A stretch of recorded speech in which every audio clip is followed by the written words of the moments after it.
Hello everybody, good afternoon. My name is Vishwadeep and I welcome you all on an Academy Computer Science channel. With a smile, I am welcoming you all just because today's session I am happy and I am very excited that today's session gonna be very exciting and very learningful for you all. तो क्या होगा उस आज के session में? Types of machine learning. So there are different types of learning methods we have and we will have to implement for different problems. So the very first thing, when a particular problem comes to us which is based on machine learning, we will have to first understand that this particular problem is actually categorized of what type. Based on that we will try to apply our model or our method or algorithm of the machine learning and we will try to get the output. तो सबसे पहले आप लोगों को identify करना होगा कि ये जो गिवन प्रॉब्लम है वो किस टाइप की है. उसके बेसिस पे आप मेथड्स लगाएंगे, मॉडल्स अप्लाई करेंगे एंड देन आफ्टर दैट आपको आउटपुट मिलेगा. So let's begin the session without any delay. Before we start, let me introduce myself. My name is Vishwadeep and I am working as a channel leader on this channel.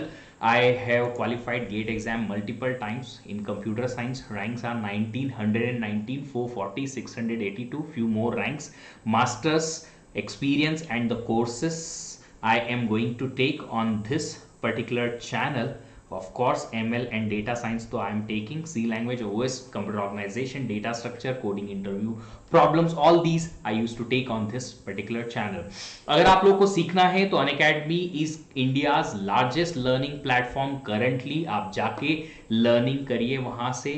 Just go to unacademy.com और download Unacademy learner app. मेरा profile follow कर लो ताकि आपको मिले मेरी सारी free classes absolutely free. जी हाँ, स्पेशल क्लासेस हैं, एब्सोल्युटली फ्री हैं. To unlock the special classes, create your account and use this code VDEEP10 so that you can unlock the free content on Unacademy. अगर आप लोग gate की preparation कर रहे हैं, ESC इंजीनियरिंग सर्विसेज एग्जाम की preparation कर रहे हैं, then we have a systematic and organized and structured plan for you in which you will be getting live classes, interactive ones, doubt solving, so many problems for practice, weekly quizzes, guidance of the educators and multiple other benefits which is Unacademy plus subscription. अगर Unacademy plus subscription लेना है तो code use करो VDEEP10 ताकि आपको मिले 10% का discount, साथ ही साथ मिले मेरा पर्सनल गाइडेंस.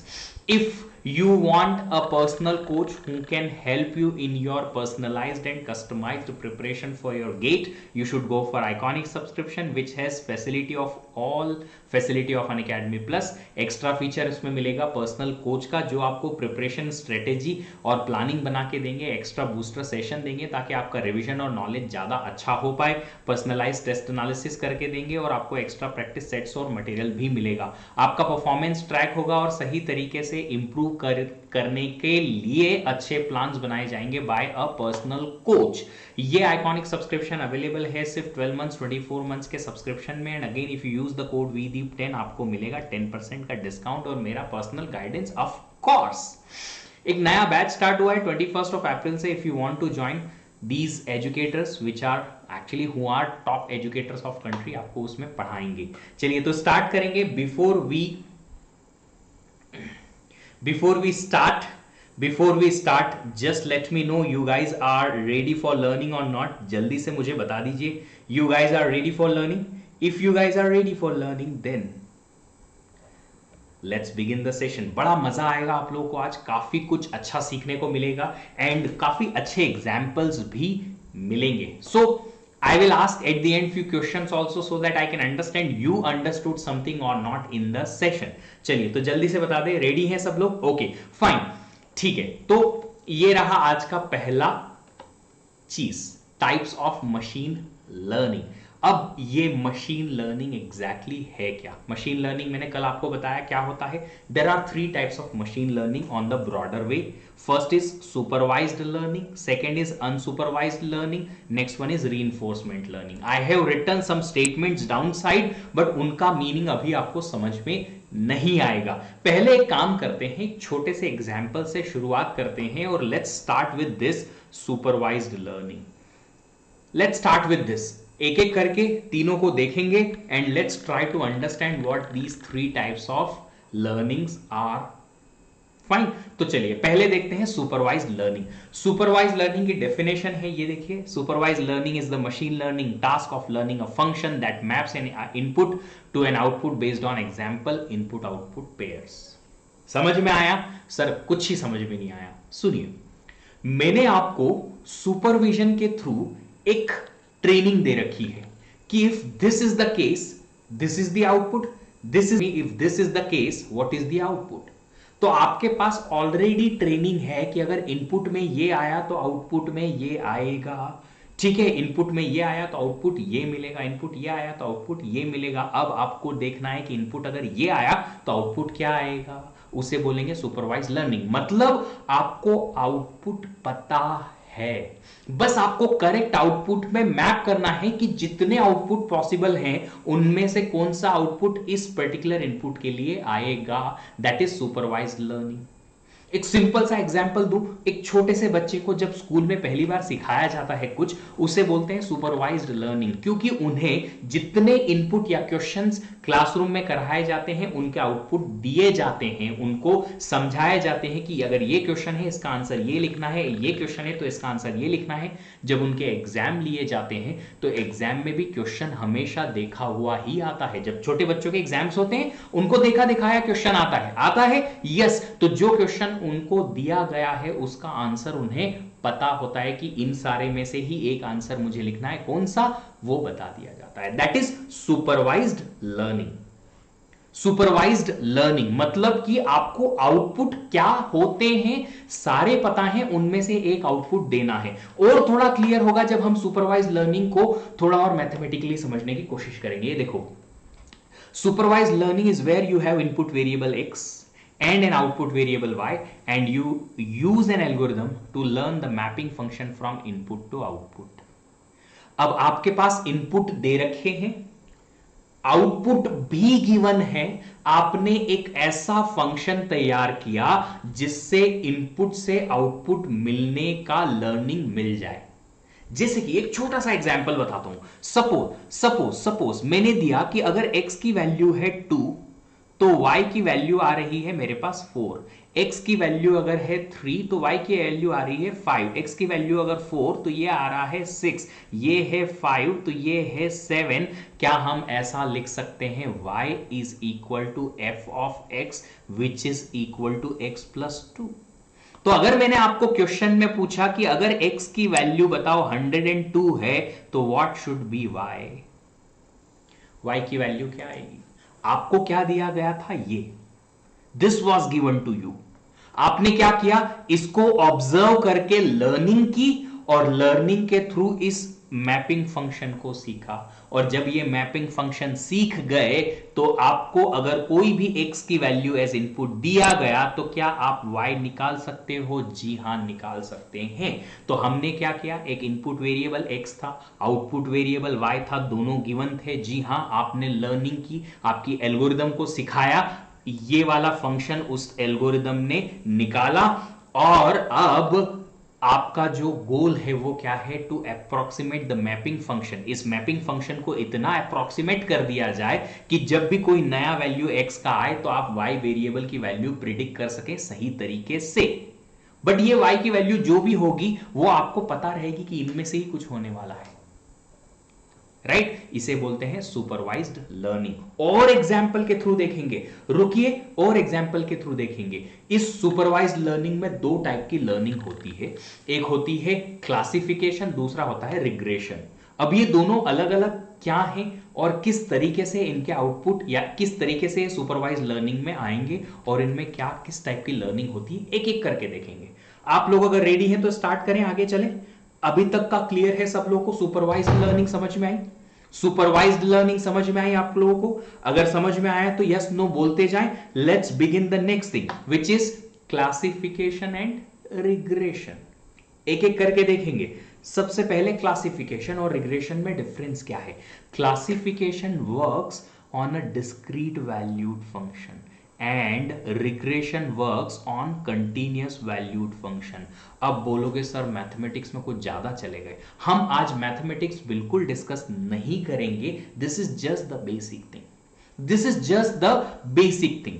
कैसे? देखिए, मैं एक 10 साल के बच्चे को सिखा देता हूं कि देखिए अगर एक फ्रूट मैंने आपको दिया है, रेड कलर का है, ठीक है, उसमें ऊपर की तरफ में है ना, जो फ्रूट है, फ्रूट में ऊपर की तरफ से छोटा सा होल टाइप है, एक छोटा सा क्या बोलते हो उसे, एक जो स्टेम के थ्रू कनेक्टेड एक छोटा सा ग्रीन कलर का आपको एप्पल के साथ कनेक्टेड वो मिलेगा, डंठल बोलते हैं हम हिंदी में, मुझे इंग्लिश वर्ड नहीं समझ में आ रहा उसके लिए, बट आप समझ पा रहे हो राइट। तो मैंने उसको बच्चे को पहले ट्रेन कर दिया कि ये देखो ये वाला जो रेड कलर का थोड़ा चेरी कलर का एक पर्टिकुलर इतना बड़ा अगर फ्रूट आएगा तो इसको एप्पल बोलते हैं। फिर ऑरेंज कलर का ये वाला फ्रूट आएगा जो पूरा राउंड रहता है तो उसे बोलते हैं ऑरेंज। फिर इतनी सी छोटी सी रेड कलर की एक और फ्रूट आएगा जिसको हम चेरी बोलते हैं। तो मैंने पहले एक छोटे बच्चे को ट्रेनिंग दे दी, रोज रोज सिखा रहा हूं, रोज रोज सिखा रहा हूं, रोज रोज सिखा रहा हूं। अब 10 दिन बाद मैंने उसके सामने एक फ्रूट लाके रख दिया, देखो ये फ्रूट, अब बताओ ये फ्रूट कौन से टाइप का है। तो उससे पता है कि 3 टाइप के ही फ्रूट्स मुझे ट्रेन किए गए हैं, इन 3 में से कौन सा फ्रूट है वो क्लासिफाई कर सकता है बच्चा इजीली। हाँ हाँ ये तो ऑरेंज है, ये तो ऑरेंज है, राइट। तो क्लासिफिकेशन का मतलब है कि जो इनपुट आपको दिया है उसे क्लासिफाई करना है एक पर्टिकुलर क्लास में, कि ये एप्पल क्लास है, ये ऑरेंज क्लास है, ये चेरी क्लास है। तो मुझे पता है एग्जैक्टली कि मेरे पास ये फिक्स्ड नंबर ऑफ क्लासेस हैं, जो मेरा इनपुट आएगा इन्हीं क्लास में लेबल होगा। जैसे कि एक और एग्जांपल आगे देखेंगे, और एग्जांपल्स हम लोग देखेंगे। चलो रिग्रेशन की बात करें तो रिग्रेशन में हमारे पास जो आउटपुट आएगा वो कोई क्लास नहीं आएगी, वो आएगी वैल्यू। जैसे कि ये अभी जो मैंने एग्जांपल दिया था, this is the example of regression, this is the example of regression. क्यों? क्योंकि ये कंटिन्यूअस वैल्यूज थी एक्स और वाई की। जो वाई की वैल्यू थी वो कोई एक डिस्क्रीट वैल्यूज नहीं थी कि 3 या 4 या 5 में से ही कोई एक आउटपुट आएगा। क्लासेस डिफाइन नहीं थी वाई की कि इनमें से ही कोई एक आउटपुट आएगा। मेरे पास आउटपुट जो है कोई भी कंटिन्यूअस वैल्यू आउटपुट आ सकता है, दैट इज रिग्रेशन। बट मुझे पता है कि आउटपुट कैसे आएगा, उसकी वैल्यू कैसे आएगी, उसके लिए हमारे पास y दे रखा था, आउटपुट गिवन था, उसी के थ्रू मैंने मॉडल को ट्रेन किया और मुझे फाइनल जो आंसर मिलेगा वो लेबलिंग में नहीं मिलेगा, मुझे जो फाइनल आंसर मिलेगा वो कंटिन्यूअस वैल्यूड फंक्शन मिलेगा। I hope you guys are understanding.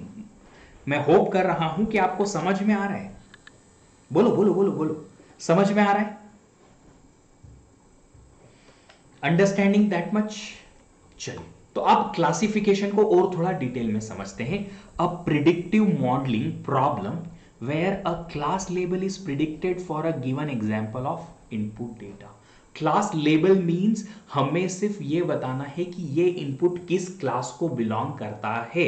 ये इनपुट इधर जाएगा, ये इनपुट इधर जाएगा, ये इनपुट इधर जाएगा।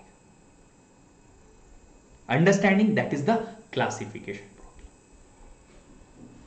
फाइन, चलिए चलिए चलिए चलिए इसको और कुछ एग्जाम्पल के थ्रू समझते हैं। जैसे कि ये बच्चा है, ये बच्चा है ना, बच्चा है, बच्चे को, एक छोटे से बच्चे को सारे फ्रूट्स एक जैसे दिखते हैं, सारे फ्रूट्स एक जैसे, उसको पता ही नहीं है अभी कि ये फ्रूट का नाम क्या है, क्या क्लास का है, ये फ्रूट क्या है और ये फ्रूट क्या है। अब मैंने उस बच्चे को पहले ट्रेनिंग दी, पहले मैंने ट्रेनिंग दी कि देखो ये अगर इस टाइप का बड़ा फ्रूट मिलेगा, ये बड़ा अगर फ्रूट होगा और रेड कलर का है तो इसे हम बोलते हैं एप्पल।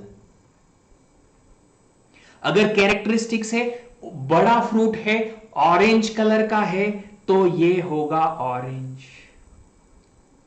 छोटे छोटे छोटे छोटे मल्टीपल फ्रूट्स हैं, साइज में छोटे हैं, रेड कलर में हैं तो वो है चेरीज। ये मैंने पहले ट्रेनिंग दे दी है बच्चे को। अब अगर रोज रोज रोज रोज रोज रोज उस बच्चे को मैंने बता दिया, ट्रेनिंग दे दी कि देखो ये कैरेक्टरिस्टिक है, उस कैरेक्टरिस्टिक के अकॉर्डिंग ये वाला फ्रूट एप्पल होगा, ये वाला ऑरेंज होगा, ये वाला ये होगा। तो जब एक नया फ्रूट आएगा, बच्चा पूछेगा कितना बड़ा फ्रूट है, किस कलर का फ्रूट है, उसके बेसिस पे वो क्लासिफाई कर लेगा एक फ्रूट को कि वो ऑरेंज होगा, एप्पल होगा या चेरी होगा। That is the classification. तो हमने पहले डेटा दिया, इस डेटा को एल्गोरिदम में अप्लाई किया, अप्लाई करने के बाद हमने उसे क्लासिफाई कर दिया। Got it? एक और एग्जाम्पल है, एक और एग्जाम्पल है क्लासिफायर का कि कोई नया मेल जब अगर आता है तो उस नए मेल को आपको इनबॉक्स में शो करना है या उसे स्पैम में शो करना है। क्या उसे स्पैम फिल्टर करेंगे या नहीं करेंगे, इसकी पहले ट्रेनिंग दी जाती है। पहले उसको ट्रेनिंग दी जाएगी कि देखो अगर ये वाले पर्टिकुलर सेंडर ने मेल भेजा है तो ये इनबॉक्स में आना चाहिए, ये वाला सेंडर का इनबॉक्स में, ये वाले सेंडर का स्पैम में, ये सेंडर का इनबॉक्स में। तो जब नया सेंडर, कोई भी एक नया सेंडर आता है तो ये क्लासिफायर अंडरस्टैंड कर लेता है कि अच्छा ये सेंडर तो मेरे को बताया गया था कि ये सेंडर से आता है तो इसे इनबॉक्स में डालना है, तो वो क्लासिफायर जो फंक्शन है वो उसे इनबॉक्स में डाल देता है या फिर स्पैम में डाल देता है। तो क्लासेस है हमारे पास आउटपुट की दो, कौन सी, या तो इनबॉक्स या स्पैम फोल्डर, राइट। तो क्लासिफिकेशन का मतलब है जो भी इनपुट आता है उसके पहले मुझे आउटपुट पता थे और उसके बाद में मैंने जो एक नया इनपुट आया उसको क्लासिफाई किया, जो दो या दो से ज्यादा क्लासेस मेरे पास थी उनमें से एक क्लास में, दैट इज द क्लासिफिकेशन। ठीक है, इतना क्लियर है। तो हमें मॉडल को एक्चुअली ट्रेनिंग देनी है। पहले मॉडल को अगर हम ट्रेनिंग देंगे सारी चीजों के बारे में तो वो मॉडल फिर प्रिडिक्ट कर पाएगा कि जो नया इनपुट आया है वो नया इनपुट क्लासिफाई कर पा रहा है या नहीं, राइट। जैसे एक नया मॉडल है, एक नया मॉडल क्या करता है, एक नया मॉडल जो है व्हीकल की कैरेक्टरिस्टिक्स के बिहाफ पे उन्हें तीन कैटेगरी में डिवाइड करता है, two wheeler, three wheeler, four wheeler. तो ये कैटेगरी में क्लासिफिकेशन में मेरे तीन क्लास है, एक टू व्हीलर है, एक थ्री व्हीलर है, एक फोर व्हीलर है, राइट। तो उसके लिए मैंने पहले मेरे मॉडल को ट्रेन किया, देखो अगर ये वाला व्हीकल है तो इसे टू व्हीलर में डालेंगे, ये वाला व्हीकल है तो थ्री व्हीलर में, ये वाला व्हीकल है तो फोर व्हीलर में। पहले ट्रेनिंग दे दी, फिर कोई नया व्हीकल का इनपुट उस पर्टिकुलर मॉडल को मिलता है तो वो सीधे सीधे व्हीकल को इन तीन क्लास में से कोई एक क्लास में मॉडल कर देगा, that is the classification. Hope you guys are understanding. अगर अंडरस्टैंड कर रहे हो तो यस नो बोलते जाओ, बात करते जाओ, मुझे समझ में आएगा एग्जैक्टली कि what you guys are learning.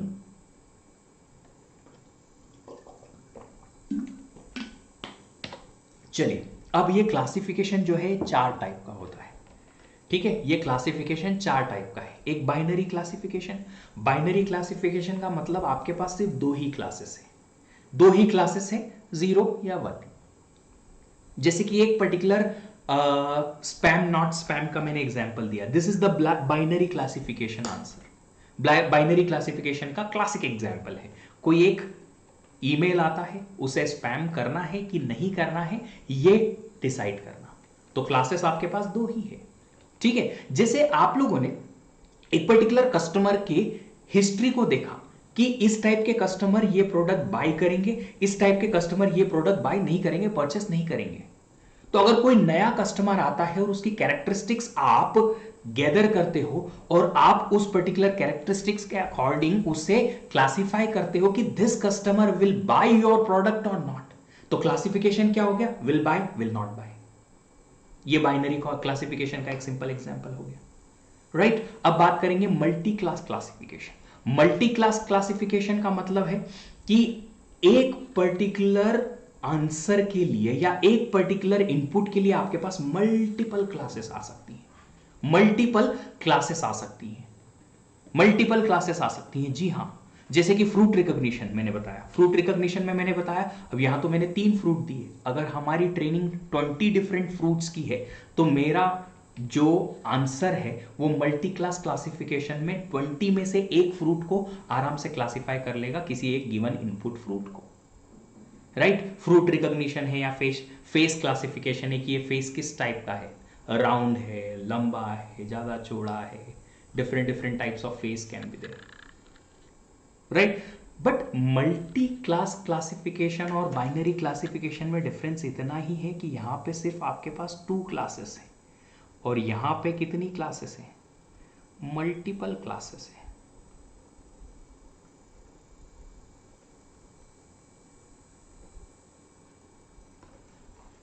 फिर बात करेंगे मल्टी लेबल क्लासिफिकेशन की। अब यहां ना सबसे बड़ा कंफ्यूजन आता है, सबसे बड़ा कंफ्यूजन आता है और वो सबसे बड़ा कंफ्यूजन है कि मल्टी क्लास क्लासिफिकेशन और मल्टी लेबल क्लासिफिकेशन में क्या डिफरेंस है।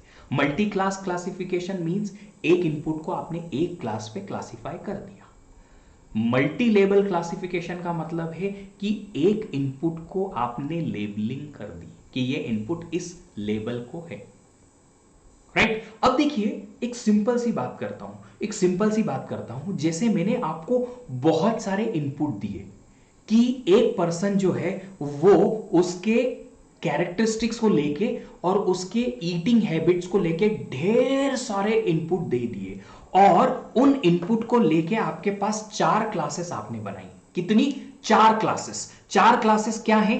एक पर्सन हो सकता है मेल बट वो वेजिटेरियन है, एक पर्सन हो सकता है मेल बट वो नॉन वेजिटेरियन है, एक क्लास हो सकती है वो पर्सन फीमेल है बट वो वेजिटेरियन है, मतलब फूड हैबिट उसकी जो खाने की है वो वेज फूड ही खाती है, और एक फीमेल है जो कि आपको नॉन वेज खा सकती है या नॉन वेज फूड प्रेफर करती है।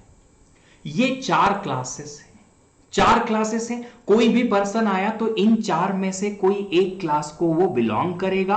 अगर आपको एक इनपुट मैंने दिया, आपने एक इनपुट को सही तरीके से क्लासिफाई कर लिया कि for this input the person is male non vegetarian, this input female vegetarian, this input female non vegetarian, अगर आपने ऐसा कर दिया तो वो है multi class classification. But multi level classification में होता यह है कि आपके पास एक पर्टिकुलर इनपुट पे मल्टीपल लेबल्स आप लगा सकते हो,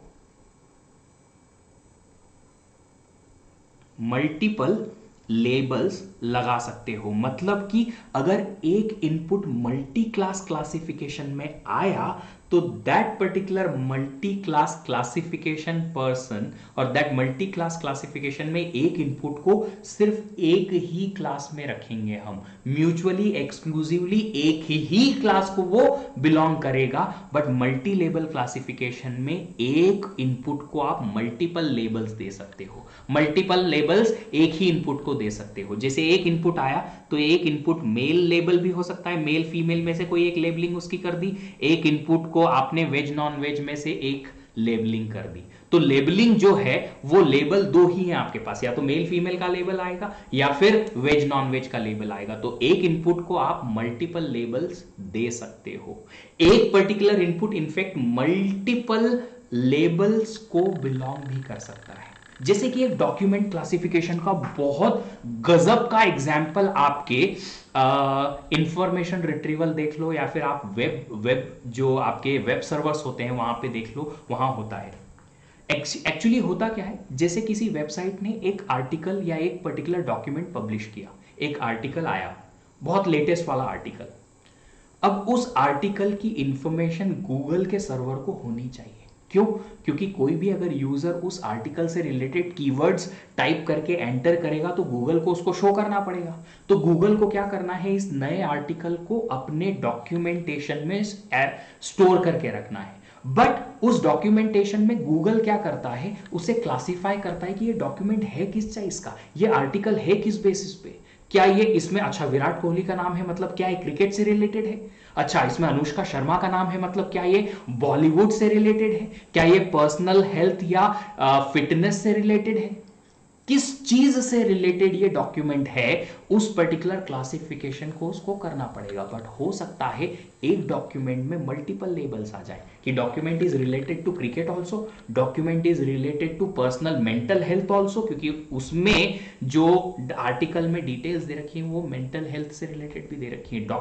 जो डॉक्यूमेंट है उसका लेबलिंग आप फिजिकल हेल्थ से रिलेटेड भी कर सकते हो, राइट। तो एक डॉक्यूमेंट मल्टीपल लेबलिंग पाएगा, ताकि जब भी आप कोई यूजर क्वेरी करे तो जो भी क्वेरी करे कि Virat Kohli latest mental health document, जैसे ही आपने लिखा तो वो डॉक्यूमेंट वहां से फेच होके आ जाए। तो गूगल क्या करता है, जैसे ही कोई नया डॉक्यूमेंट आता है उसे अपने डॉक्यूमेंट की स्टोरेज में कर लेता है स्टोर, और क्लासिफाई करता है लेबलिंग के थ्रू, ताकि उससे रिलेटेड किसी ने कोई क्वेरी सर्च की है तो वो क्वेरी के थ्रू google.com या गूगल के जो वेब सर्वर है वो आपको स्टोर करके या फेच करके वो पर्टिकुलर डॉक्यूमेंट दे दें, वो आर्टिकल दे दें। आई होप आप कुछ समझ पा रहे हो। बात करते रहे ना, ताकि मुझे समझ में आए कि you guys are learning something. एक 10 मिनट पहले की बात बोलता हूं, 10 minute 10 minutes before this particular session I was not feeling well. बिल्कुल अच्छा नहीं लग रहा था। I was feeling so uneasy that I wanted to cancel this class. Suddenly I thought चलो यार, नहीं स्टूडेंट्स वेट कर रहे हैं काफ़ी दिन से, उनको अच्छा कंटेंट नहीं मिला, 2 क्लास ली है, 1 क्लास और बची है वीक की, ये ले लेना चाहिए। Whether whatever will happen I will rest later. ये मेरा एक्साइटमेंट था टू टीच यू। आपका एक्साइटमेंट भी शो करते रहें through your messages and all, ताकि मुझे समझ में आए एग्जैक्टली। ठीक है, ये मल्टी लेवल क्लासिफिकेशन के बहुत एग्जाम्पल हो सकते हैं, बट पहले मुझे क्लासेस पता होनी चाहिए, लेबल्स सारे पता होने चाहिए, और जो इनपुट आएगा उसे किन लेबल पे अटैच करना है या कौन कौन से लेबल इस इनपुट को देना है, ये फिर मैं डिसाइड करूंगा मेरे मॉडल के थ्रू। पर मुझे क्लासेस पता होनी चाहिए, सारी सारी पता होनी चाहिए। ठीक है, चलिए अब बात करते हैं इम्बैलेंस्ड क्लासिफिकेशन की। इम्बैलेंस्ड क्लासिफिकेशन एक ऐसा क्लासिफिकेशन होता है जिसमें कि एक क्लास में मैक्सिमम एंट्रीज होती हैं और बची हुई दूसरी क्लास में कम एंट्रीज होती हैं। जैसे कि फ्रॉड डिटेक्शन, कोई एक पर्टिकुलर इवेंट जो हुई है वो फ्रॉड है या नहीं, नहीं होने की प्रोबेबिलिटी बहुत ज्यादा होती है, फ्रॉड की कम, तो उस क्लासिफिकेशन में इम्बैलेंस होता है कि कम होने की प्रोबेबिलिटी बहुत कम है और फ्रॉड नहीं होने की प्रोबेबिलिटी बहुत ज्यादा है, इसलिए इम्बैलेंस्ड क्लासिफिकेशन कहते हैं। आउटलायर डिटेक्शन, मैंने आउटलायर आपको कल भी बताया था लास्ट सेशन में। आउटलायर क्या होता है कि आपके मैक्सिमम नंबर ऑफ जो इनपुट्स हैं वो एक ही क्लास में आ रहे हैं, कुछ एक या दो ही किसी दूसरी क्लास में जाते हैं, राइट। ऐसा ही आपके पास जितना डेटा दे रखा है वो अराउंड एक ही पर्टिकुलर क्लास के अराउंड है, बचा हुआ एक या दो डेटा बाहर की तरफ है, तो आउटलायर होगा वो। मेडिकल डायग्नोस्टिक टेस्ट कि एक पर्टिकुलर पर्सन जो है, अगर उसका ब्लड टेस्ट देखा जाए तो मैक्सिमम लोगों के ब्लड टेस्ट में ब्लड शुगर या फिर आप कह सकें हीमोग्लोबिन की क्वांटिटी रेंज में ही आती है, जो एक्चुअल रेंज होती है, कुछ लोगों की ही क्वांटिटी बाहर आती है। तो जो क्लासिफिकेशन है कि yes the haemoglobin is in the range और not range, in the range not in the range, तो इन द रेंज की क्वांटिटी ज्यादा होगी, नॉट इन द रेंज की क्वांटिटी कम ही आती है, राइट। तो इम्बैलेंस क्लासिफिकेशन में एक पर्टिकुलर क्लास में मैक्सिमम एंट्रीज या मैक्सिमम इनपुट्स क्लासिफाई होते हैं, दूसरे में कम से कम। आउटलायर रिमूव करने से मीन करेक्ट आता है। देखिए राज, ये आपके इनपुट डेटा पे डिपेंड करेगा कि आप आउटलायर को रिमूव करोगे या नहीं करोगे। कितने आउटलायर्स आपके पास हैं, उनको रिमूव करने से क्या इंपैक्ट आएगा आपके आउटपुट फंक्शन पे, आपके मॉडलिंग पे, ये डिसाइड करना जरूरी है। अगर आप लोगों ने ये डिसाइड कर लिया है तो फिर आपको चेक करना पड़ेगा कि आपका मॉडल कितना एक्यूरेट है। आप आउटलायर हटा के देखो सारे कुछ, और बिना हटाए देखो, और फिर चेक करो कि आपका मॉडल कितना एक्यूरेट काम कर रहा है। उसके बेसिस पे आप आउटलायर्स का डिसीजन लोगे कि आप आउटलायर्स को हटाओगे भी कि नहीं हटाओगे।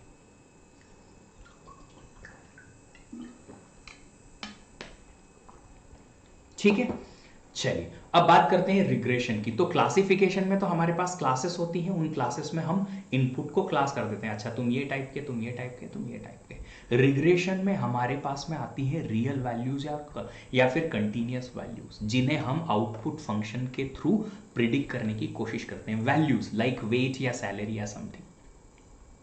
रिग्रेशन में हम क्या करते हैं, हमारे पास एक ऑलरेडी पेयर है, कुछ नंबर ऑफ इनपुट्स और आउटपुट्स का पेयर है कि ये इनपुट है तो ये आउटपुट है, ये इनपुट है तो ये आउटपुट है, ये इनपुट है तो ये आउटपुट है। अब बताओ कि अगर ये इनपुट है तो आउटपुट क्या होगा। अब जो आउटपुट होगा वो कोई क्लास नहीं होगी, वो होगा एक value that can be a real और कंटिन्यूअस वैल्यू।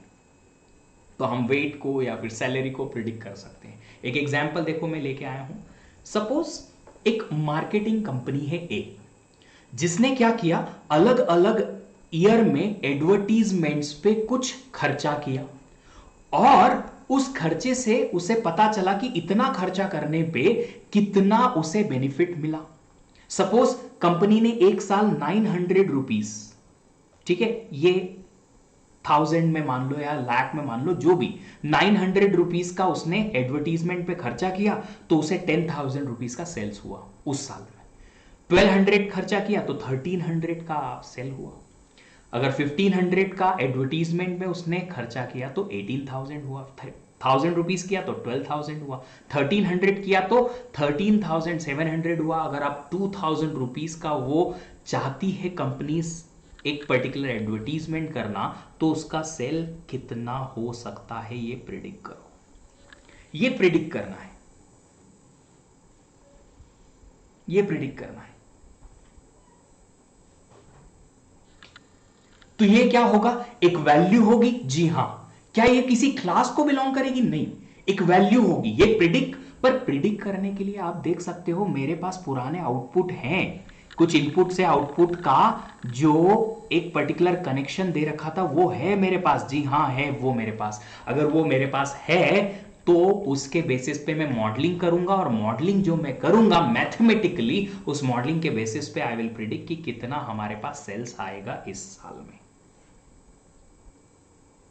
अब ये रिलेशन कैसे फाइंड करने हैं, इसके लिए हमारे पास मैथमेटिकल मॉडल होते हैं अलग अलग टाइप के, बहुत अलग अलग टाइप के मैथमेटिकल मॉडल होते हैं। सबसे इजीएस्ट मॉडल जो होता है लीनियर मॉडल की, लीनियर जैसे मैंने यहां पे बताया था, that was the linear model का बेस्ट एग्जांपल जो मैंने यहां बताया था कहीं, तो ये रहा, ये है लीनियर मॉडल। आप लीनियर इक्वेशन एक्स और वाई के बीच में देख लो, y equals to some linear equation in terms of x, और आपको लीनियर इक्वेशन के थ्रू मिल जाएगा output y for any new value of x। अब हो सकता है हमारे पास x जो वेरिएबल है एक से ज्यादा हो, मल्टीपल x वेरिएबल्स हो, बट उनकी भी लीनियर इक्वेशन आप बना सकते हो, y का लीनियर इक्वेशन बना सकते हो इन terms of all x। Possible है, बिल्कुल पॉसिबल है। आपको लीनियर इक्वेशन बनाना आती है, नहीं आती तो हम इसको रिग्रेशन को मैथमेटिकली भी देखेंगे जब ये आएगा डिटेल में, जब डिटेल में आएगा तब मैं वो भी बताऊंगा आप लोग को, ठीक है।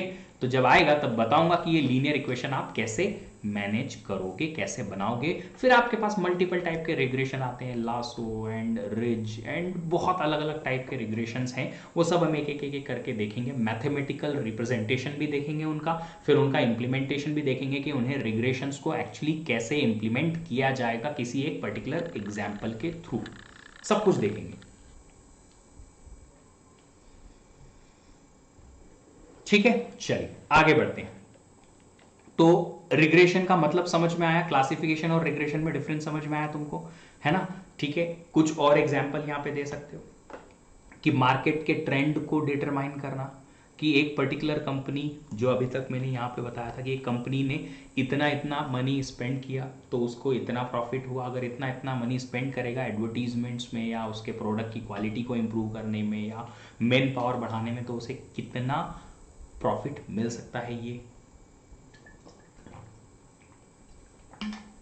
हाउस का प्राइस प्रिडिक्शन करना, हाउस का प्राइस प्रिडिक्शन करना मतलब मैंने बहुत कुछ दे रखा है एक घर के बारे में, कि वो घर फ्लैट है या अपार्टमेंट है, कितना साइज का है, किस एरिया में है, लोकेलिटी उसकी दे रखी है, उसमें कितने रूम्स हैं, क्या क्या फैसिलिटीज हैं, फर्निश्ड है कि सेमी फर्निश्ड है कि फुल्ली फर्निश्ड है, बहुत सारे अलग अलग कैरेक्टरिस्टिक दे रखी है घर की, और फिर एट द एंड उसका प्राइस दे रखा है। ऐसे मैंने 1000 हाउसेस के लिए आपको कैरेक्टरिस्टिक्स और उसका आउटपुट दे रखा है, उसका प्राइस। आपने अपने मॉडल को ट्रेनिंग देना है ये सारी वैल्यूज पे, और फिर ये बताना है कि ये जो हाउस, एक नया हाउस का, अगर मैं आपको ये सारा कैरेक्टरिस्टिक देता हूं कि ये हाउस है, ये पर्टिकुलर हाउस की ये कैरेक्टरिस्टिक्स हैं, आप प्रिडिक्ट करो कि उसका प्राइस कितना हो सकता है, तो आपको उसका हाउस का प्रिडिक्शन बताना है through regression. Stock market, of course Aamir, stock market बिल्कुल रिग्रेशन ही होता है। स्टॉक मार्केट में, मार्केट ट्रेंड्स में रिग्रेशन ही होता है, बट ये रिग्रेशन जो है वो कुछ ऐसी चीजों पे डिपेंडेंट है जो हमारे पास ऑलरेडी नोन है। अगर अननोन चीजें इसमें आएंगी तो फिर हम सही प्रिडिक्शन नहीं कर पाएंगे, ठीक है।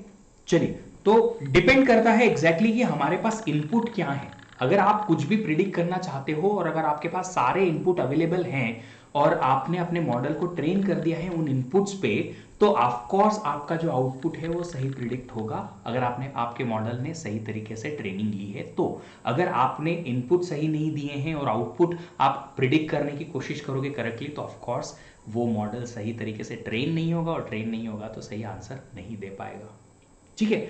अब मैं आपको और एक एग्जाम्पल पूछूंगा, एक क्वेश्चन पूछूंगा यहां पे, और आपको बताना है कि इस क्वेश्चन में क्या क्लासिफिकेशन है और क्या रिग्रेशन है।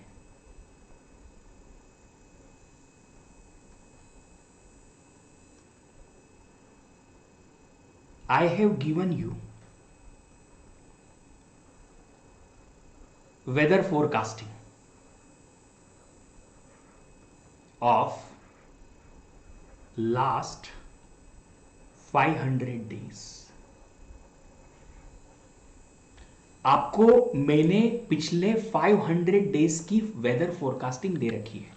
Temperature including the temperature, which date, किस डेट पे कौन सा क्या टेम्परेचर था, प्रेसिपिटेशन कितना था, बारिश हुई कि नहीं हुई, स्नो या स्नो हुआ या नहीं हुआ, सब कुछ जितना भी फोरकास्टिंग से रिलेटेड एक एक पैरामीटर है मैंने सब कुछ दे रखा है आपको. अब आपको प्रिडिक्ट करना है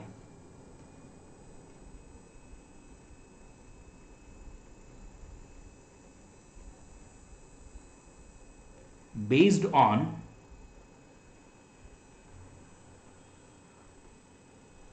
today's forecasting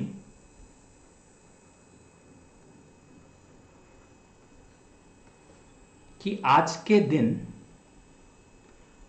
हॉट होगा या कोल्ड होगा. प्रिडिक्ट करना है आपको कि आज का दिन गर्म रहेगा या ठंडा रहेगा. ये क्या है? What is this?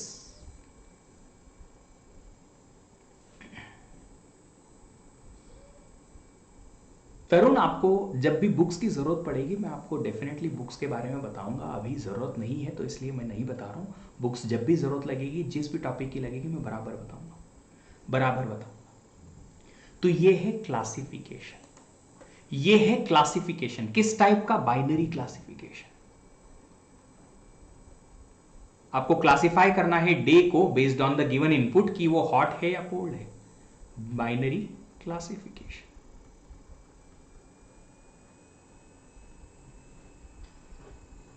Binary classification क्यों? क्योंकि आपके पास आउटपुट दो में से एक ही प्रिडिक्ट करना है, या तो हॉट या कोल्ड. सेकेंड, आपको प्रिडिक्ट करना है बेस्ड ऑन टुडेज फोरकास्टिंग कि आज का जो पॉल्यूशन है वो किस लेवल का है. ग्रीन में आएगा, येलो में आएगा या रेड में आएगा. आज कितना पॉल्यूशन है, जो पॉल्यूशन इंडेक्स है, ये पॉल्यूशन इंडेक्स किस जोन में है आज के दिन का. सिटी का पॉल्यूशन जो है वो किस जोन में है आज की फोरकास्टिंग के बेसिस पे आपको ये बताना है. तो आप बताओ कि ये ग्रीन में आएगा, येलो में आएगा, रेड में आएगा. ये कौन सी प्रॉब्लम है? इसे हम बोलते हैं मल्टीपल. मल्टी क्लास क्लासिफिकेशन है ये. मल्टी क्लास क्लासिफिकेशन है या मल्टी लेवल क्लासिफिकेशन है? ये मल्टी क्लास क्लासिफिकेशन है, क्योंकि कोई भी एक पॉल्यूशन इंडेक्स जो आज का होगा या तो ग्रीन का होगा, येलो का होगा या रेड होगा. एक से ज्यादा लेवलिंग का नहीं होगा. तो ये होगा मल्टी क्लास.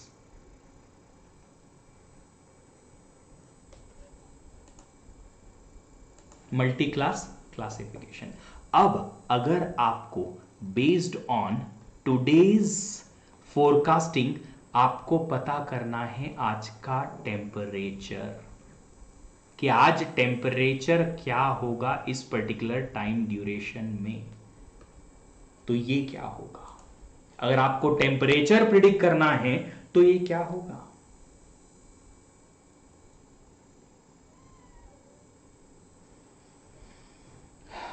अगर आपको टेम्परेचर प्रिडिक्ट करना है तो ये होएगा रिग्रेशन. आई होप अब आपको क्लासिफिकेशन और रिग्रेशन में डिफरेंस तो समझ में आया हो.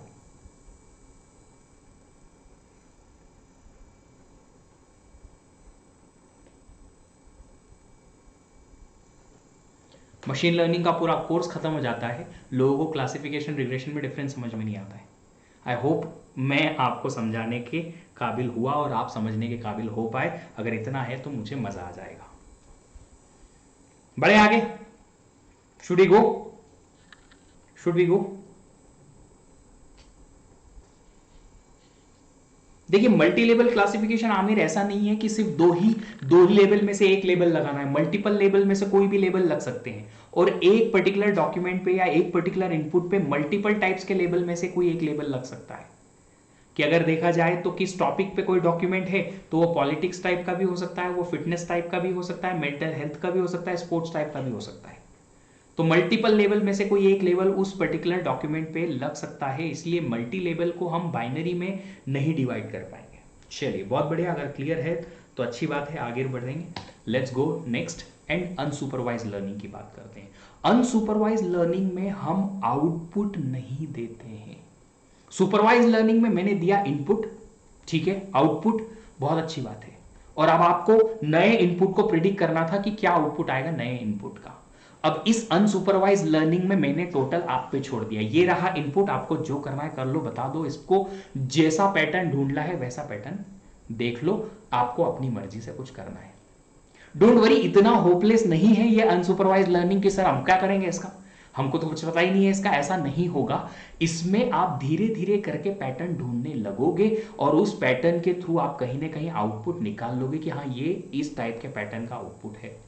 तो ना तो लेबलिंग पता है मुझे, ना ही आउटपुट की रेंज पता है, आउटपुट पता है कि अच्छा कैसे आउटपुट मिलेगा मुझे, but slowly slowly when I will try to learn, I will try to understand कि अच्छा ये इनपुट को ऐसे आउटपुट में तब्दील किया जा सकता है, कुछ पैटर्न या कुछ ना कुछ इंफॉर्मेशन वहां से निकाली जा सकती है उस गिवन इनपुट के थ्रू, राइट। जैसे कि एक डेफिनेशन जो है वो पहले पढ़ लो, determining unsupervised learning is a machine learning technique in which the users do not need to supervise the model. Instead, it allows the model to work on its own to discover the patterns and information that was previously undetected. पहले जिनका output पता नहीं था, information या pattern पता नहीं थी, उन पैटर्न को डिस्कवर करना होता है अनसुपरवाइज्ड लर्निंग। और इसमें हम क्या करते हैं, ऐसे डेटा के साथ डील करते हैं, डेटा ट्रेंड्स के साथ जो अनलेबल्ड हैं। मतलब हमने सिर्फ आपको इनपुट दिया, आउटपुट आप खुद से डिटेक्ट कर लो। नहीं समझ में आया? चलिए, इसका जो एक टाइप है अनसुपरवाइज लर्निंग में वो आता है क्लस्टरिंग। क्लस्टरिंग, ठीक है। चलिए एक यहीं से आपको ना एक एग्जांपल दूंगा, आपको क्लासिफिकेशन और क्लस्टरिंग में डिफरेंस बराबरी से समझ में आ जाएगा, है ना, है ना। चलिए, तो मैंने आपको बता दिया है, सपोज आप इस पर्टिकुलर उम्र में 21 की एज की उम्र में मैंने आपको बहुत सारे सिक्के दिए, कॉइन्स, इंडियन कॉइन्स, है ना, इंडियन कॉइन्स दिए। इंडियन कॉइन्स में आपके पास कुछ कॉइन्स हैं जो 25 पैसे के हैं, कभी अब बाई चांस आपने देखा हो, कुछ कॉइन्स ऐसे हैं जो 50 पैसे के हैं और कुछ कॉइन्स मैंने दिया 1 रुपीज के हैं। इनकी सबकी साइज अलग अलग है और आपको पहले से पता है कि ये वाला साइज का कॉइन 25 पैसे का है, ये वाले साइज का कॉइन 50 पैसे का है, ये वाले साइज का कॉइन 1 रुपीज का है। तो आपने ढेर सारे, मैंने एक बैग में आपको सिक्के दे दिए, मैंने आपको बोला चलो इनको अलग अलग सेग्रीगेट कर दो। आपने क्या किया, आपको पहले से मॉडलिंग आपके दिमाग में थी कि ये साइज 25 पैसे का, ये 50 पैसे का, ये 1 रुपये का। आपको चाहे रीडिंग करना नहीं आती है, यू कांट रीड कि ये 25 पैसे का है, ये 50 पैसे का, एक 1 रुपए का है, बट स्टिल आप साइज पता थी आपको, तो आपने क्या किया, उनको अलग अलग कर दिया। उनको क्या कर दिया, अलग अलग कर दिया। इसे बोलेंगे क्लासिफिकेशन। क्या बोलेंगे, क्लासिफिकेशन, क्योंकि आपको पता था। क्या पता था कि 25 पैसे का कॉइन छोटा है, इतना बड़ा है, 50 पैसे का ये वाला कॉइन आता है, इस टाइप का कॉइन 1 रुपए का आता है। आपको पहले से ट्रेनिंग थी इस चीज की। बैग ऑफ कॉइन्स में से आपने 3 अलग अलग क्लासेस में हर एक कॉइन को क्लासिफाई कर दिया, ये 25 पैसे का, ये 50 पैसे का, ये 1 रुपए का।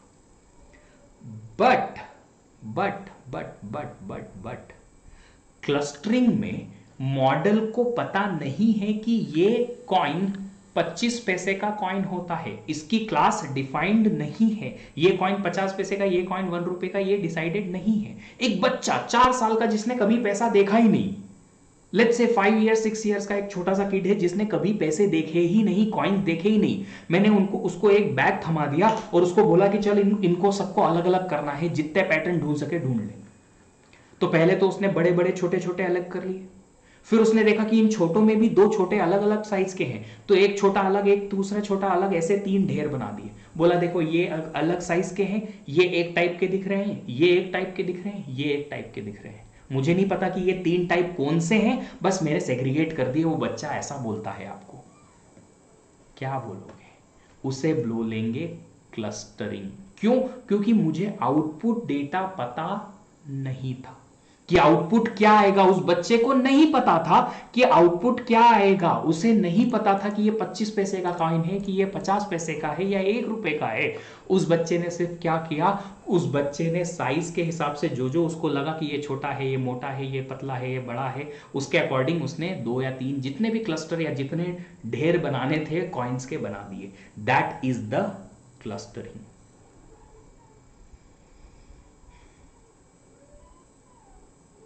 प्रबल, एटीएम विड्रॉल मशीन में हम कोई क्लासिफिकेशन नहीं करते, वहां कोई लर्निंग नहीं आती, हम अलग से ऑलरेडी पैसा जमा के रख के जाते हैं। वो खाली गिन लेती मशीन की, यहाँ से 3 कॉइन, यहाँ से 4, यहाँ से 3 पर्टिकुलर नोट, यहाँ से 1 नोट, यहाँ से 10 नोट, यहाँ से 5 नोट इकट्ठा करके दे दिए जाते हैं। वहां कुछ लर्निंग का कोई खास ख्याल नहीं होता, कुछ भी नहीं होता। तो क्लस्टरिंग और क्लासिफिकेशन में बस इतना ही डिफरेंस है कि आपको ये पता है क्लासिफिकेशन में कि आउटपुट किस कैटेगरी का आएगा, एक इनपुट को उस कैटेगरी में आपको क्लासिफाई कर देने का। क्लस्टरिंग में हम इनपुट के बेसिस पे जो इनपुट दे रखा है उनमें पैटर्न ढूंढने की कोशिश करेंगे। एक पैटर्न्स के इनपुट को एक तरफ, दूसरे पैटर्न के इनपुट को एक तरफ, तीसरे पैटर्न के इनपुट को एक तरफ करके उनके क्लस्टर बना देंगे, उनके क्लस्टर बना देंगे, ताकि हम क्या कर पाए, ताकि हम पता कर पाए एग्जैक्टली क्या कर पाए, उससे कुछ पैटर्न निकल के आ जाए।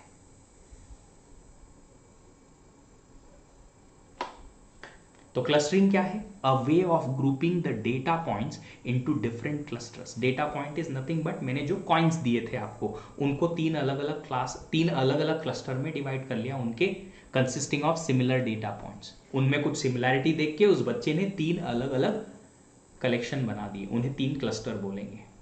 The object with possible similarities remain in a group.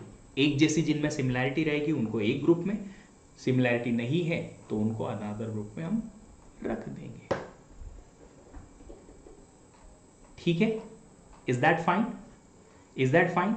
चलिए, क्लस्टरिंग का एक और एग्जाम्पल और हो सकता है, जब एक पर्टिकुलर टीचर आप लोगों से पूछता है, जब आप कॉलेज में नए नए एंटर होने के लिए जाते हैं, राइट, तो एक पर्टिकुलर टीचर जो है वो क्लस्टर बना देता है स्टूडेंट्स के। अच्छा, इन पर्टिकुलर स्टूडेंट्स का हाइट वाइट अच्छा है तो इनको ये वाला स्पोर्ट्स खिलाना चाहिए। बचपन में छोटे बच्चों में इनका हाइट थोड़ा कम है तो ये स्पोर्ट्स खिलाना चाहिए, इनका ये वाला हाइट है तो इनको ये वाला स्पोर्ट्स खिलाना चाहिए। वो क्लस्टरिंग उनकी सिमिलैरिटी डिससिमिलैरिटी के बेसिस पे 2-3 क्लस्टर्स में डिवाइड करके और उन सबको अलग अलग टास्क दे दी जाती है। That is also one of the clustering, but similarity dissimilarities देखी जाती है। हमें नहीं पता है कि कौन सी क्लास में वो हर एक पर्सन जाएगा। जैसे कि ये है, मेरे मॉडल को मैंने ट्रेन नहीं किया, मेरे मॉडल को मैंने ट्रेन नहीं किया कि किस फ्रूट का नाम क्या है, उससे बस ये सब इनपुट में दे दिया। मेरे मॉडल ने उनमें सिमिलैरिटी और डिससिमिलैरिटी खुद से ढूंढी और उन्हें 3 अलग अलग क्लस्टर में डिवाइड कर दिया। मेरे मॉडल को ये नहीं पता है कि these are the apples and pears and strawberries. No, मेरे मॉडल को बिल्कुल क्लासेस पता नहीं है, उसने तो 3 क्लस्टर बना दिए कि एक क्लस्टर ये वाले सारे फ्रूट्स या सारे जो डेटा ऑब्जेक्ट्स थे इनमें सिमिलैरिटी दिख रही थी, इनको एक तरफ कर दिया, इनकी सिमिलैरिटीज दिख रही थी, इनको एक तरफ कर दिया, इनमें सिमिलैरिटीज दिख रही थी, इनको सबको एक तरफ कर दिया।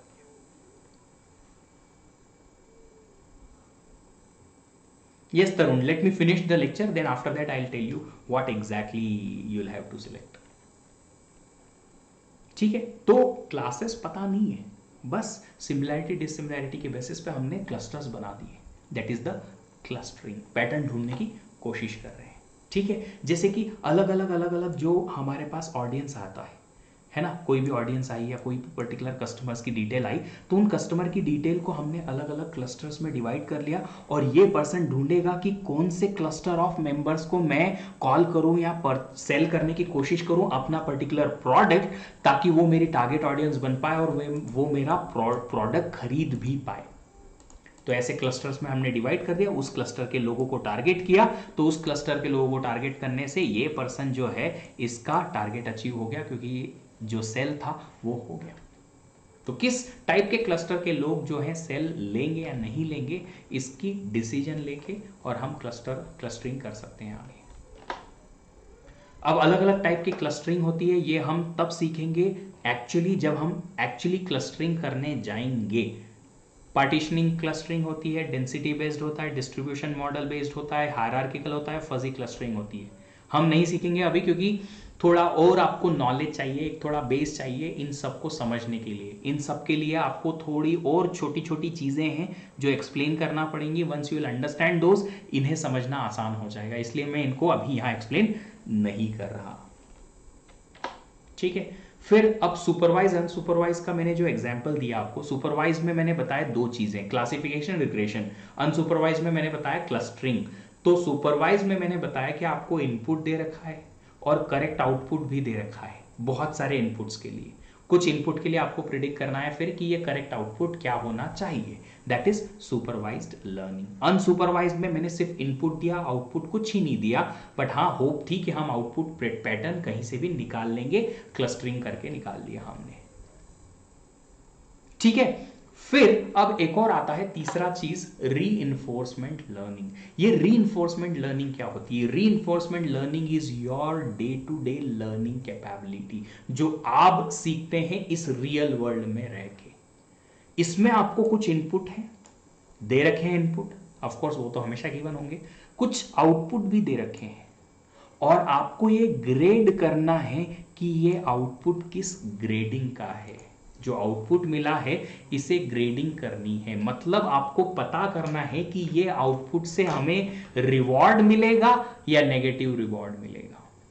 एक छोटा सा एग्जांपल लेता हूं, एक छोटा सा एग्जांपल, एक छोटा सा बच्चा है, एक छोटा सा बच्चा है, उसने एक गरम चाय का कप देखा, उसमें से भाप निकलती हुई देखी, उसके पास क्यूरियोसिटी है तो वो पास में जाएगा, उसको टच करने की कोशिश करेगा, क्योंकि उसने पहले कभी ऐसे कप से भाप निकलते हुए नहीं देखी, तो पहली बार जाएगा, टच करने की कोशिश करेगा। ये था उसका क्या रिवॉर्ड जो उसे मिलेगा।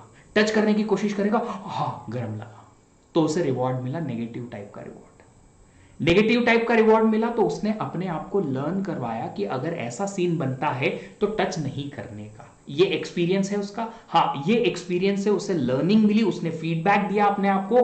अब वो क्या करेगा, नेक्स्ट टाइम अगर कब देखेगा तो कोशिश करेगा अपने प्रीवियस इंस्टेंसेस को रिकॉल करने का सेम टाइप के, फिर देखेगा, चलो एक बार उसको लगा कि नहीं यार पिछली बार हो सकता है अलग टाइप का हो, इस बार देखूं, इस बार भाप निकल रही है, वापस से टच करने की कोशिश करूं, टच करने की कोशिश करी, हाँ फिर से उसे गर्म लगा, अब वो पक्का तीसरी बार जो है इसको हाथ नहीं लगाएगा, गर्म लगेगा उसे। तो क्यों? क्योंकि उसने there is actually some sort of pain that small kid has felt।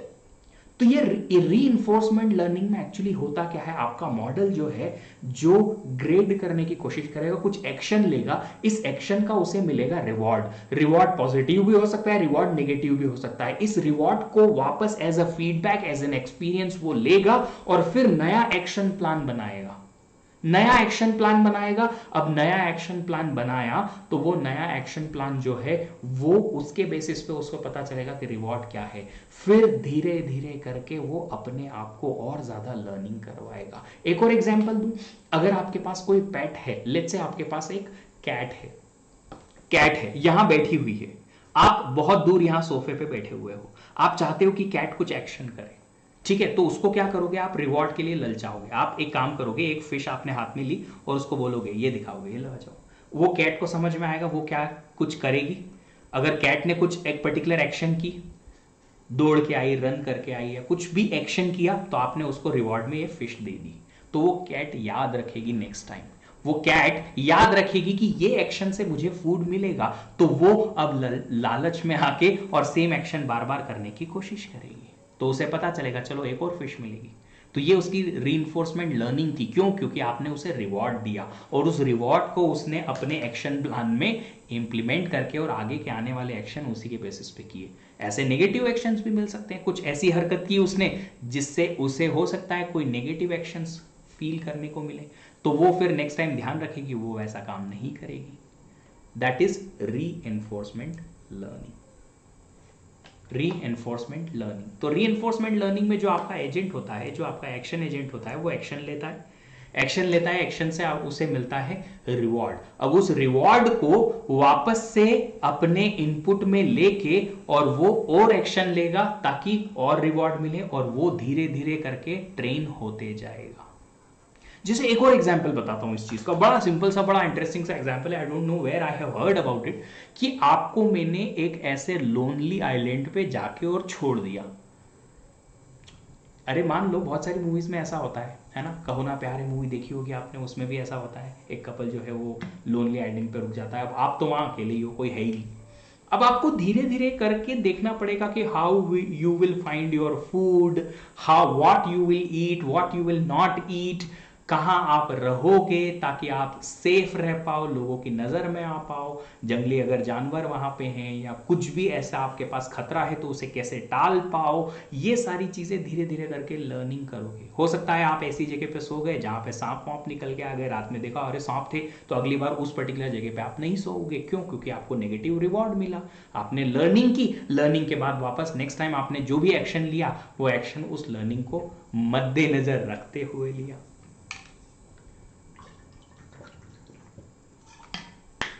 तो ये क्या हो गई? रीइंफोर्समेंट लर्निंग हो गई। तो तीनों टाइप की लर्निंग मैंने आपको बता दी, तीनों टाइप की लर्निंग, सुपरवाइज्ड, अनसुपरवाइज्ड और रीइंफोर्समेंट लर्निंग। ठीक है, आई होप आप सब लोगों को ये तीनों टाइप की लर्निंग समझ में आई हो। ठीक है, अगर समझ में आई है तो मुझे जल्दी से एक्सप्लेन कर दो, जल्दी से एक्सप्लेन कर दो ये समझ में आई कि नहीं आई। ठीक है, तो आज का जो सेशन था वो इतना ही है। नेक्स्ट सेशन में हम कुछ डेटा माइनिंग की बात करेंगे कि डेटा माइनिंग होता क्या है, और फिर उसके बाद हम कुछ बेसिक स्टैटिस्टिक्स और प्रोबेबिलिटी सीखेंगे। अब आप बोलोगे सर ये क्यों जरूरी है? देखिए मैं चाहता हूं आपको इसी सेशन की इसी प्लेलिस्ट में सब कुछ मिले। अगर आप भी चाहते हैं कि आपको सब कुछ मिले तो सीखना तो पड़ेगा। कुछ बेसिक स्टैटिस्टिक्स के टर्म्स, स्टेट्स और उनसे रिलेटेड कुछ ऐसी चीज़ें जो हमें मशीन लर्निंग, डेटा माइनिंग और डेटा साइंस को सीखने में काम आएगी, वो सारी चीज़ें हम एक एक करके देखेंगे। तो हम डेटा माइनिंग और कुछ स्टेट्स से रिलेटेड कुछ छोटी छोटी चीज़ें, बेसिक सी टर्म सीखने की कोशिश करेंगे। 2 या 3 क्लासेस लगेंगे उसके लिए, और उसके बाद फिर हम स्विच करेंगे पाइथन लैंग्वेज में। Once we will learn the basics of Python, फिर हम स्टार्ट करेंगे ये मशीन लर्निंग में जो हमने रिग्रेशन देखा या फिर क्लासिफिकेशन देखा, इनकी मेथड्स और इनके इम्प्लीमेंटेशन पे। अलग अलग क्लासिफिकेशन मेथड्स होती हैं, डिसीजन ट्री मेथड होती है और बहुत सारी मेथड्स हैं, वो सारी एक एक करके हम मेथड्स देखेंगे, उनकी लर्निंग करेंगे। सिमिलैरिटी कैसे निकालेंगे क्लस्टरिंग में वो देखेंगे, डिसिमिलैरिटी कैसे निकालते हैं वो देखेंगे मैथमेटिकली, फिर उन्हें इंप्लीमेंट करने की कोशिश करेंगे पाइथन में, और काफ़ी कुछ सीखने को मिलेगा।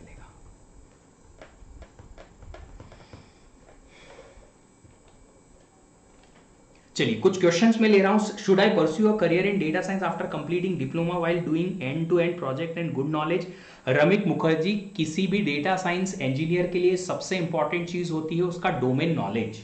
आप किसी एक डोमेन नॉलेज को लेके चलिए, या तो सेल्स या बिजनेस एनालिटिक्स, किसी भी स्पेसिफिक डोमेन की, बैंकिंग डोमेन की, रिटेल डोमेन की, बिजनेस मैन्युफैक्चरिंग डोमेन की, या फिर मेडिकल डोमेन की, कोई भी एक डोमेन नॉलेज को लेके चलिए, उसके प्रोजेक्ट्स के इंप्रूव करें, ताकि आपको जो है अगर कभी भी जॉब के लिए जाना पड़े तो उस domain knowledge plus data science की इंप्लीमेंटेशन दोनों को कलेक्टिवली आप शो कर पाए। कोई भी डेटा साइंस इंजीनियर के लिए सबसे इंपॉर्टेंट चीज है डोमेन का नॉलेज। अगर डोमेन का ही नॉलेज नहीं है तो आप डेटा को सही तरीके से यूज नहीं कर पाओगे, आपकी मॉडलिंग उतनी अच्छी नहीं हो पाएगी। चलिए तरुण बोलते हैं सर मैं डेटा साइंस लूं या कॉम्पिटिटिव कोडिंग करूं या गेट? तरुण ये पूरा आपका डिसीजन है डियर, आपको अपने करियर में कैसे आगे ग्रो करना है उसके बेसिस पे ये आपका डिसीजन होगा। कुछ लोग गेट लिख के अच्छे कॉलेज से एमटेक करके और अच्छी जॉब पाते हैं, कुछ लोग अपनी स्किल डेवलप करते हैं, और कुछ लोग डेटा साइंस। देखिए कॉम्पिटिटिव कोडिंग कुछ हद तक आपको हर जगह लगेगी। अगर आप मास्टर्स के लिए जाते हैं तो वहां भी प्लेसमेंट के लिए आपको कोडिंग तो करनी ही पड़ेगी। अगर आप डेटा साइंस इंजीनियर की पोस्ट के लिए भी जाते हैं किसी अच्छी कंपनी में, तो डेटा स्ट्रक्चर के क्वेश्चंस तो आपसे पूछे जाएंगे ही जाएंगे, तो वो तो आप कवर कर लो। गेट या डेटा साइंस ये आपका पर्सनल डिसीजन है, आप खुद से देखो कि मुझे परस्यू क्या करना है और मेरा टारगेट क्या है। आप डिसाइड करो पहले अपना टारगेट, अपना लाइफ का टारगेट, और उसके बेसिस पे फिर आप डिसाइड करो आगे चीजें क्या करनी है। पर डेटा स्ट्रक्चर और साथ ही साथ कॉम्पिटिटिव कोडिंग का जो एक बेसिक एलिमेंट है वो तो कवर करके चलो ही चलो।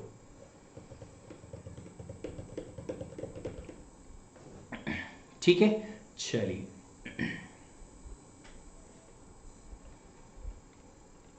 ये दो टाइप के रिवॉर्ड्स हैं, पॉजिटिव और नेगेटिव। जो रिवॉर्ड्स हैं वो पॉजिटिव भी हो सकते हैं, नेगेटिव भी हो सकते हैं। इसलिए टी इज टाइम, टाइम जब आपने रिवॉर्ड दिया आर टी टाइम पे, तो इस एजेंट ने कुछ एक्शन लिया, उस एक्शन के थ्रू नेक्स्ट टाइम आपको क्या रिवॉर्ड मिलेगा वो है। अभी मैथमेटिकली इसको इतना समझने की कोशिश मत करो, मैं जब ये रीइंफोर्समेंट लर्निंग आएगी इसे और ज़्यादा डिटेल में हम देखेंगे और ज़्यादा अच्छे से देखेंगे और क्लियरली बताऊंगा एग्जैक्टली कि क्या है। तो नेक्स्ट क्लासेस का मैंने प्लान आपको बता दिया है। पहले तो हम डेटा माइनिंग सीखेंगे एक क्लास में, फिर हम बेसिक स्टेट्स एंड प्रोबेबिलिटी देखेंगे। अब आप बोलोगे सर कि ये तो हमें आता है, जब मैं क्वेश्चन पूछूंगा तो आपको समझ में आ जाएगा कि आपको क्या आता है और क्या नहीं। बहुत ज़रूरी है बेसिक स्टेट्स एंड प्रोबेबिलिटी, और उसके बाद में फिर हम पाइथन स्टार्ट करेंगे। बेसिक पाइथन सिखाऊंगा ताकि आपको जीरो से, एकदम जीरो से पाइथन सीखने को मिले, और कुछ 8 to 10 लेक्चर में हम पाइथन के बेसिक्स कवर कर लेंगे। ठीक है, चलिए फाइन। अगर आप लोग को ये पीडीएफ चाहिए, पीडीएफ के लिए ये टेलीग्राम चैनल ज्वाइन कर लेना, आपको पीडीएफ मिल जाएगी। अगर किसी का टारगेट है कि उसे गेट की प्रिपरेशन करनी है, तो गेट की प्रिपरेशन के लिए अनअकैडमी प्लस या आइकॉनिक सब्सक्रिप्शन लेके और प्रिपरेशन स्टार्ट कर दो। आपको ये सारे टॉप एजुकेटर्स मिलेंगे, साथ ही साथ मेरा पर्सनल गाइडेंस मिलेगा अगर आप यूज करेंगे कोड VDEEP10 आपके सब्सक्रिप्शंस के लिए। ये जो प्राइसेस नीचे लिखे हुए हैं ये आफ्टर द डिस्काउंट प्राइसेस हैं आइकॉनिक सब्सक्रिप्शन और प्लस सब्सक्रिप्शन के लिए, अगर आप यूज करेंगे कोड VDEEP10। और साथ ही साथ एक गेमिफाइड कॉन्टेस्ट हम हर संडे को यहाँ कंडक्ट करते हैं एब्सोल्युटली फ्री। नेक्स्ट जो है वो है 25 अप्रैल को। इस पर्टिकुलर कॉन्टेस्ट का नाम है अनअकैडमी कॉम्बैट, और ये अनअकैडमी कॉम्बैट एब्सोल्युटली फ्री है। इसमें कुछ कॉम्पिटिटिव क्वेश्चंस आपसे पूछे जाएंगे, बहुत ज़्यादा हार्ड लेवल के नहीं होंगे। अगर आपकी रैंक इस पर्टिकुलर में आती है 1 से लेके 3, तो आपको मिलेगा 100% स्कॉलरशिप फॉर योर सब्सक्रिप्शन। अगर आपकी रैंक आती है 4 से लेके 10, तो आपको 75% की स्कॉलरशिप मिलेगी, मतलब कि सिर्फ 25% पे करके आपको सब्सक्रिप्शन मिल जाएगा अनअकैडमी प्लस या आइकॉनिक का। और अगर आपकी रैंक आती है 11 से लेके 50, तो आपको मिलेगा 50% का स्कॉलरशिप। और अगर आपकी रैंक है 51 से लेके 100, तो एटलीस्ट 25% तो आपको मिल ही जाएगा। तो अगर आपको आप चाहते हो कि 10% से ज्यादा परसेंट के साथ सब्सक्रिप्शन मिल जाए, ले लो। ये कॉम्बैट हर संडे टू संडे होता है 11 AM पे। आप ये कोड यूज करके अनलॉक कर सकते हो इस कॉम्बैट को। कैसे क्या करोगे, अनअकैडमी की ऐप पे जाओ, लर्नर ऐप पे टेस्ट सेक्शन में जाओ, कॉम्बैट वहां पे दिख जाएगा, क्लिक करो, अपनी लिंक, अपना जो CSIT ब्रांच है उस पर क्लिक करके और एनरोल कर देना। ये चैनल पे आपको ये वाला लेक्चर जो करंटली मैं ले रहा हूँ आपको सुनने को मिल रहा है। आप अपने सारे फ्रेंड्स को यहाँ लाइव लेके आए ताकि वो भी सीख पाए। यार बहुत बेसिक सी चीज़ें सिखा रहा हूँ, ये सारी चीज़ें आपको एक वीडियो लेक्चर में या एक पर्टिकुलर सीरीज में इतने आसानी से नहीं मिलेगी कहीं भी। ये मेरी पूरे 2 साल की मेहनत है जो मैंने अपनी लर्निंग के लिए दिए हैं, और ये आपकी लर्निंग के लिए मैं एब्सोल्युटली फ्री दे रहा हूं। इससे मुझे कोई फायदा नहीं है, सिर्फ और सिर्फ आपका फायदा है। एक अल्टीमेट सेटिस्फैक्शन मिलता है टीचर को जब स्टूडेंट सक्सेस पाते हैं, और मैं चाहता हूं कि हर एक स्टूडेंट जो data science machine learning basics तरीके से या बेसिक से सीखना चाहता है उसे ये सीखने को मिले एब्सोल्युटली फ्री। आपकी ये मोरल रिस्पॉन्सिबिलिटी है कि उन तक मुझे पहुंचाया जाए, उन्हें मुझ तक पहुंचाया जाए, ताकि उन्हें भी ये सेशन अटेंड करने को मिले एब्सोल्युटली फ्री। सेशन को अगर लाइक नहीं किया तो लाइक कर दो, शेयर करते रहो सेशन और इनकी लिंक्स को, इस चैनल को सब्सक्राइब कर लो, और ये पर्टिकुलर नोटिफिकेशन ऑन करके रखो ताकि जब क्लासेस हो तो नोटिफिकेशन आए आपको। Keep learning happily so that your learning will give you positive rewards in your life, in your career. Thank you so much for joining. See you soon in the next session. Till then, have a nice